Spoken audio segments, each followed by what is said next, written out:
Now next question on the same variety. Now a compound is formed by two elements P and Q. Now atoms of element Q forms the HCP lattice, and those of atoms of element P occupy the 2/3 of tetrahedral voids. What is the formula of the compound formed by element P and Q?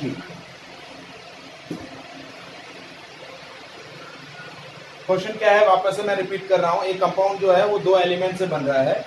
Element P और element Q से बन रहा है. Element P और element Q से बन रहा है.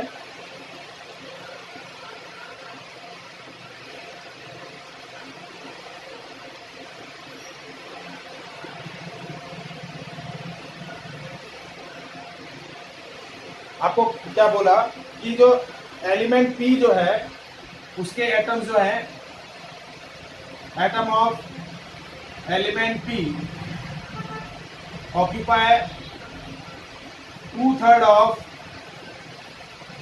tetrahedral void, and atoms of element Q forms the HCP lattice. तो आपको इस कंपाउंड का फॉर्मूला कैलकुलेट करना. तो मैंने कैसे किया, सपोज किया कि let's suppose number of lattice point in HCP structure is n. So number of tetrahedral voids कितने हो जाएंगे? 2n हो जाएंगे. अब आपके एटम्स ऑफ एलिमेंट Q जो है वो HCP स्ट्रक्चर बना रहे हैं, HCP लैटिस बना रहे हैं. तो सारे HCP स्ट्रक्चर के लैटिस पॉइंट कौन ऑक्यूपाई कर रहे हैं? एलिमेंट्स ऑफ या एटम्स ऑफ एलिमेंट Q. तो number of atoms of element Q कितने हो जाएंगे? जितने आपके लैटिस पॉइंट है. तो number of atoms of element Q कितने हो गए? n. अब आपके पास टेट्राहेड्रल वॉइड्स है 2n. सो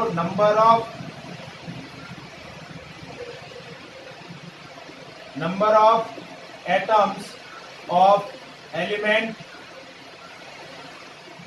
P कितने हो जाएंगे? 2/3 ऑफ टेट्राहेड्रल वॉइड्स.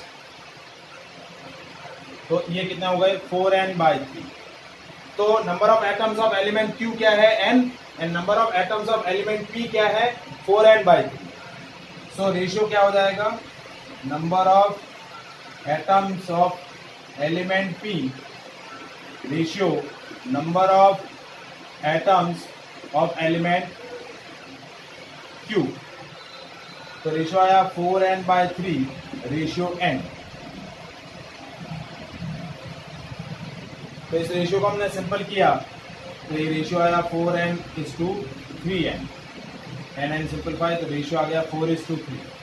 तो फॉर्मूला हो जाएगा P4Q3. That is the formula of compound.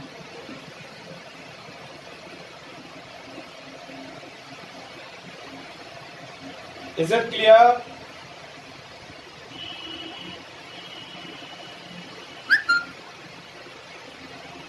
आया समझ में? ऋषभ, वंदन, मान्या, इज एनी डाउट? सो देखिए, इस चैप्टर के अंदर जो न्यूमेरिकल पार्ट है वो इन्हीं दोनों टॉपिक पर है. एक है डेंसिटी ऑफ सॉलिड पर और एक है आपका how to predict the formula of compound on the basis of number of voids filled. अब तीसरा जो न्यूमेरिकल सेक्शन इस यूनिट से बनता है वो है, एक टॉपिक है radius ratio. Radius ratio in the ionic solid. अब हमने जैसा डिस्कस किया है कि आयनिक सॉलिड के अंदर क्या होता है? कैटायन और एनायन प्रेजेंट होता है. कैटायन जो है दे occupy the void and anion occupy the lattice points. जो भी लैटिस स्ट्रक्चर फॉर्म करते हैं वो एनायन फॉर्म करते हैं, और कैटायन जो है वो जितने भी वॉइड स्पेसेस होते हैं उनको फिल करते हैं. तो रेडियस रेशियो क्या होता है, देखिए कैटायन का साइज छोटा होगा और एनायन का साइज बड़ा रहेगा। कैटायन का एटम का जो साइज होगा वो छोटा होगा और एनायन का साइज बड़ा होगा। तो नेक्स्ट हमारा जो टॉपिक है जिसमें न्यूमेरिकल बनते हैं, रेडियस रेशियो। क्योंकि ये रेडियस रेशियो क्या करता है, this ratio will be basically determine the coordination number of the crystal lattice, या किसी भी एटम के नियरेस्ट जो नियरेस्ट नेबर होते हैं वो बोला जाता है कोऑर्डिनेशन नंबर। तो किसी भी क्रिस्टल लैटिस का कोऑर्डिनेशन नंबर क्या है वो बताता है, और उसका लैटिस टाइप कैसा है, उसका स्ट्रक्चर कैसा है, वो क्या करता है, एक्सप्रेस करता है रेडियस रेशियो। तो रेडियस रेशियो क्या होता है, radius of cation to the radius of anion, the ratio of radius of cation to the radius of anion, r plus upon r minus. ये रेशियो क्या बोला जाता है, रेडियस रेशियो। अब रेडियस रेशियो की वैल्यू आपको क्या बताती है, क्रिस्टल लैटिस का स्ट्रक्चर, कि उसका स्ट्रक्चर कैसा होगा, और उसमें जो एटम्स होंगे उन एटम्स का कोऑर्डिनेशन नंबर क्या होगा वो डिस्कस करता है। जैसे रेडियस रेशियो, उसके बाद कोऑर्डिनेशन नंबर, उसके बाद स्ट्रक्चर, और चौथा कॉलम हमारा है एग्जाम्पल। जैसे यदि रेडियस रेशियो की वैल्यू है 0.155 से लेकर 0.255, यदि रेडियस रेशियो की वैल्यू इस रेंज में आ रही है तो ये होगा, कोऑर्डिनेशन नंबर आपका हो जाएगा 3, और ज्योमेट्री होगी ट्रायंगल प्लेनर। ज्योमेट्री कैसी होगी, ट्रायंगल प्लेनर।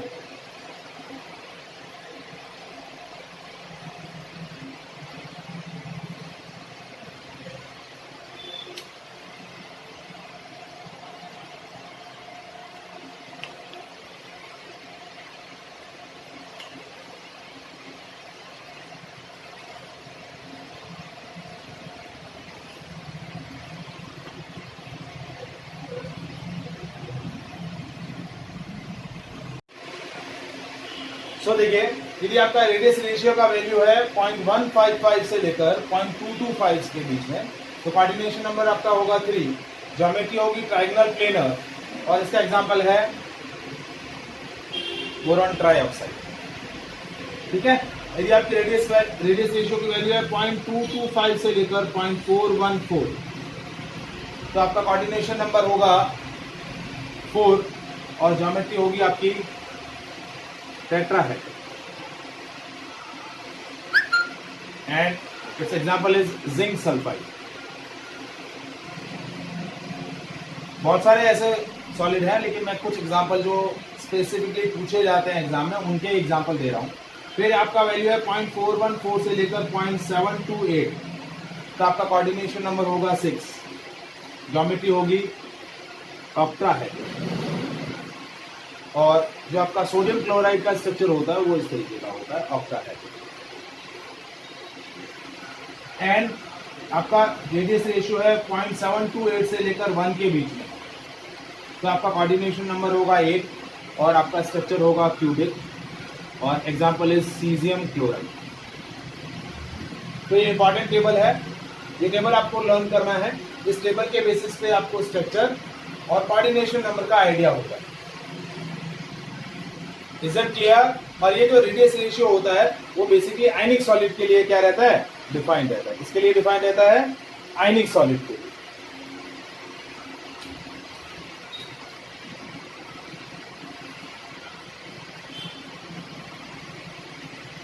क्लियर? अब देखिए इसमें क्वेश्चन कैसे बनते हैं, इस वैरायटी यहाँ पर इसमें किस वैरायटी के क्वेश्चंस बनते हैं वो भी मैं डिस्कस कर लेता हूँ। देखिए जैसे आपको क्वेश्चन दिया कि the radius of calcium ion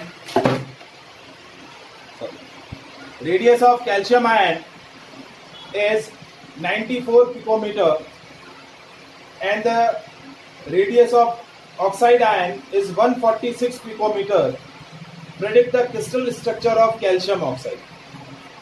आपको क्या दिया हुआ है, एक आयनिक कंपाउंड दिया है कैल्शियम ऑक्साइड, उसमें आपको दिया हुआ है size radius of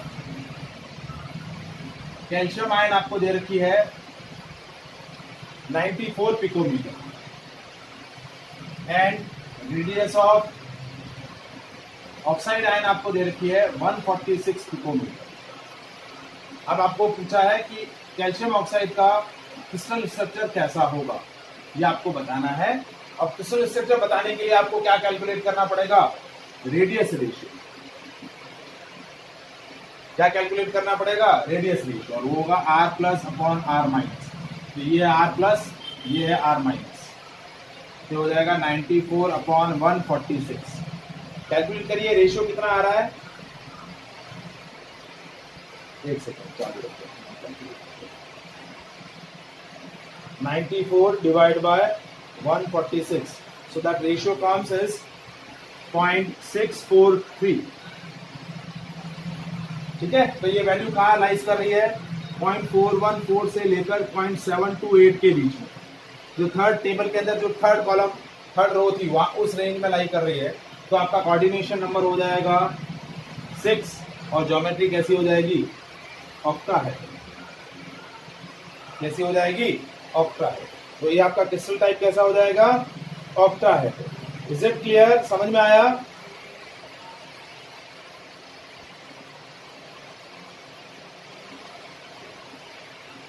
any doubt?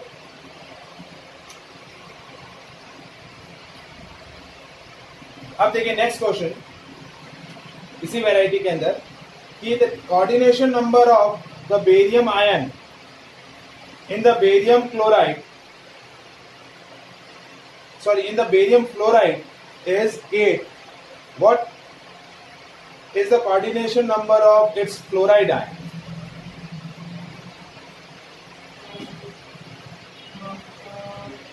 आपका कंपाउंड क्या है, कंपाउंड दिया हुआ है बेरियम फ्लोराइड। क्या दिया हुआ है, बेरियम फ्लोराइड।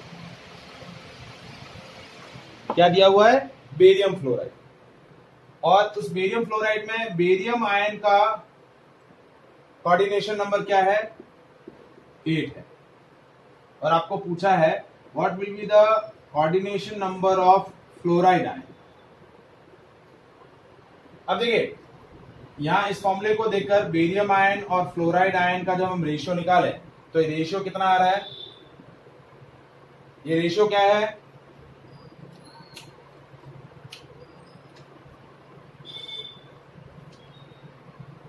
देखिए बेरियम आयन का कोऑर्डिनेशन नंबर 8 है। तो मतलब क्या है, बेरियम आयन के नियर बाय नियरेस्ट नेबर कितने हैं, 8 है। कितने हैं, 8। देखिए यहां क्या हो रहा है, इस बेरियम आयन को कितने फ्लोराइड आयन कवर करेंगे, 8 फ्लोराइड आयन।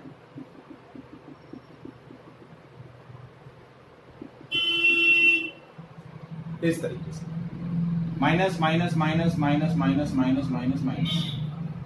तो अब देखिए अब आयनिक सॉलिड है, तो आयनिक सॉलिड ये कितने नेगेटिव चार्ज कितना है, -8। कितना नेगेटिव चार्ज है, -8। तो बेरियम जो है वो पॉजिटिव आयन है और जिसकी वैलेंसी +2 है। So how many barium ion is required to neutralize this -8 negative charge. कितने बेरियम आयन रिक्वायर्ड होंगे आपको, how many barium ion you have required,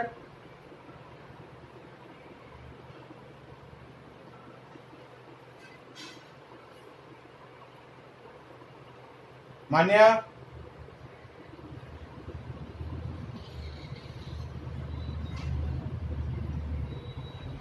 6 क्यों चाहिए बेटा, टोटल नेगेटिव चार्ज है -8 और बेरियम आयन का एक आयन का चार्ज है +2। तो आपको कितने बेरियम आयन चाहिए, 4 barium ions are required to neutralize this -8 charge of fluoride ion. तो फ्लोराइड आयन का कोऑर्डिनेशन नंबर क्या हो जाएगा, 4। क्या हो जाएगा, 4। क्योंकि देखिए एक बेरियम आयन को, देखिए कैटायन को कौन कवर करेगा, कैटायन को कौन हमेशा कवर करेगा, एनायन, और एनायन को कौन कवर करेंगे, कैटायन। तो आपको क्वेश्चन में दिया कि कैटायन का कोऑर्डिनेशन नंबर 8 है, तो यानी 8 फ्लोराइड आयन उसको कवर कर रहे हैं। ठीक है, तो फ्लोराइड आयन को कौन कवर करेगा? Barium ion. और how many barium ion is required? 4 barium ion, क्योंकि फ्लोराइड आयन के जो 8 नेगेटिव चार्जेस हैं उसको न्यूट्रलाइज करने के लिए आपको बेरियम के कितने आयन चाहिएंगे? 4 चाहिएंगे। तो कोऑर्डिनेशन नंबर फ्लोराइड आयन का क्या हो जाएगा? 4। Is it clear?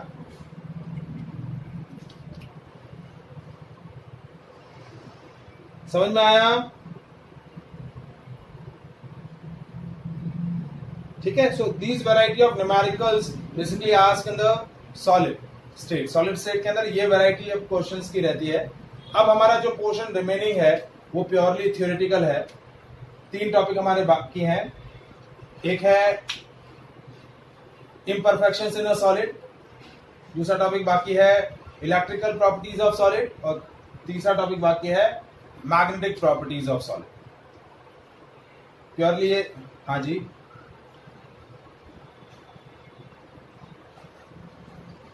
हाँ कर सकते हैं ना।